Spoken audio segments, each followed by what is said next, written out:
السلام عليكم. عندنا هاي الغسالة بيها عطل جير بوكس. شلون نعرفها؟ نشغل الغسالة.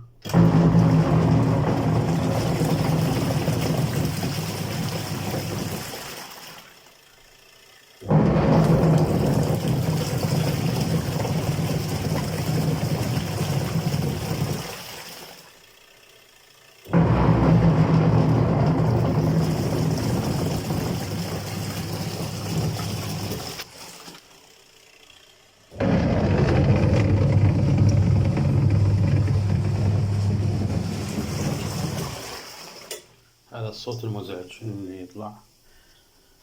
فهسه نفتحه ونرجع لكم.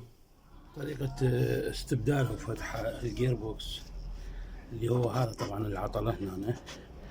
طريقة فتحه بأنه نفتح هذا القاعدة ذن البراغي لازم ينفتحن كلهن حتى نقدر نطلع الجير. البراغي الداير حتى نقدر نشلع القاعدة اكو 3 براغي يثبت الماطور مال النشاف.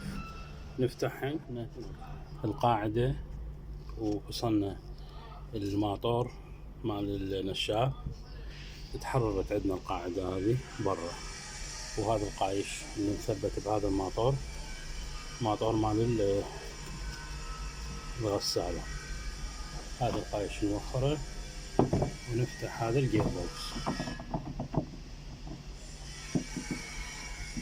شوف الملعب المفروض ماكو شي ملعب. فاحنا شلون نفتح هذا الجير بوكس؟ هذين البراغي موجودة، هذا برغي جوا، هذا برغي جوا، وهذا برغي فتحه ونرجع. هذا الساعة فتحنا الجير بوكس من مكانه. ان شاء الله نجيب نفسه ونبدله لانه شوف هنا عندك هذا الحركة موجودة.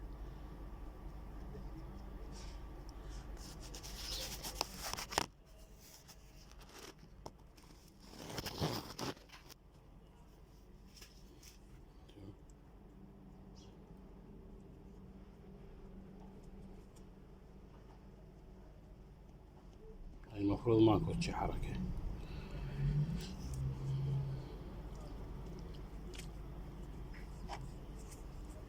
واذا نلزم هذا وهو نفره صعوبة بحركته، يعني شلون كأنه ما اكو واشر، او نلزم هذا كله ونفره يفتر وحده، اكو مشكلة.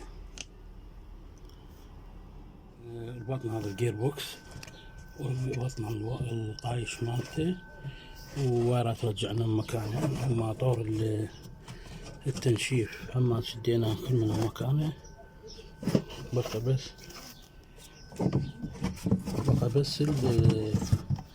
نربط الوجه هسه. بعد ما ربطنا كملنا شكلنا هذه البروانة مالتها. نربط البرغي حتى نجربها نشغلها يعني ونشوف الفرق.